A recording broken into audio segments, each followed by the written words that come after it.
If you are a scientist or engineer, you're going to hear people say, simplify your scientific explanation. And you think, that sounds like good advice. But wait, what does simplify actually mean? Does it mean remove all scientific words? Does it mean speak as if your audience knows nothing? Sometimes people put it this way, explain as if you are talking to a 7-year-old. Is that what simple means? You see, over the last 10 years, I've taught and worked with thousands of university students, academics in science and religious philosophy, and professionals outside academia. And from my experience, just telling scientists or engineers to simplify is not very helpful in real professional environments. So in this video, I'll share how I think about simplifying a scientific explanation that you can use. The way I think about it is this.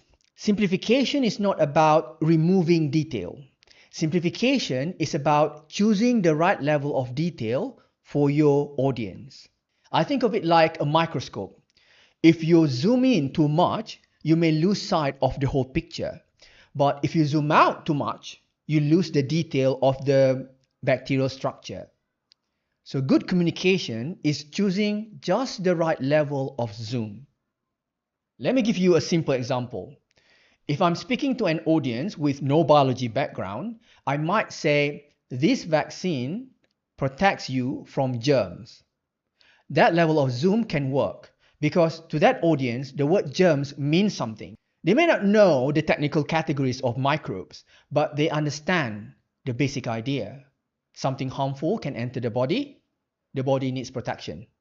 That is enough for that audience to follow the explanation. But now imagine I'm speaking to a room full of microbiologists. If I say this protects you from germs, that becomes too simple because it is too broad for that audience. That microbiologist may think, what do you mean by germs? Do you mean bacteria? Do you mean viruses? Do you mean fungi? So the same word that helps one audience can make another audience feel that explanation is too vague.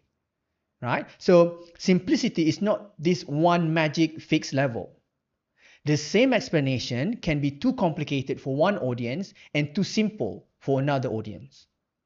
Simplicity depends on the relationship between you, the subject matter, and the listener. So, for microbiologists, you may need to move one level deeper. Instead of saying germs, you might say, this protects against viruses. Now, you haven't made the explanation more complicated for no reason. You have made it more precise. You have stopped at the level that gives the audience enough meaning. But let's go further. Now imagine the audience is not just microbiology students. Imagine they are virologists. So if you say this protects against viruses, that may still be too broad because virologists may need to know what kind of virus you mean. Are you talking about DNA virus, an RNA virus, an envelope virus, a non-envelope virus, a positive sense RNA virus, a negative sense RNA virus? Which one? For the right audience, those distinctions are not unnecessary complexity. Those distinctions can change the meaning of your entire presentation, of the scientific result that you want to explain. Because, for example, DNA viruses and RNA viruses often use different replication strategies. So if your presentation is about how it affects viral replication, that distinction between DNA viruses and RNA viruses may matter. But again, you only need that level of detail if the audience needs that level of detail. So that's the communication principle.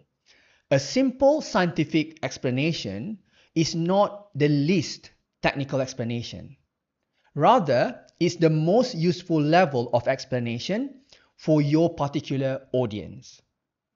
So I think of this as minimum effective specificity. You know how in biomedicine we have the concept of a minimum effective dose. When a pharmacist gives out medicine, the minimum effective dose for a child is different from that for a skinny woman, and different again for a very large man. So I think of this as minimum effective specificity. It means you use the least amount of technical detail needed for your audience to understand your point. Not less than that, not simpler than that. So when you ask, what's the simplest way to state my scientific result? Don't automatically ask yourself, how do I make it easier or how do I make it dumber? Ask a better question. What is the highest level of detail that this audience can still understand? So that is the more respectful question. Because you're not treating your audience as stupid. You're treating them as people with a particular background different from yours, with different purpose of listening to you, and a particular level of shared base knowledge. So for example, for a general audience, the right level might be, this protects you from germs. For biology students, it may be, that protects against microbes such as bacteria or viruses. For microbiologists, it may be, this response is mainly against viruses, not bacteria. For virologists, it may be, this mechanism is mainly relevant to RNA viruses. For molecular virologists, it may be the specific replication step, specific enzyme, receptor, or immune pathway. You see, it's still simple for those specialists, even though it would not be simple for a general audience. And importantly, none of these levels is automatically better than the others. So the way I think about the better level is the one that fits the audience and the purpose of that science communication. So in practice, how do you know whether you have chosen the right level? Here's how I test it in my head. I ask two questions.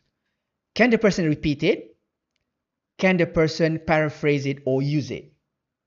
If they cannot repeat your sentence after hearing it once or maybe twice, it may be too complicated.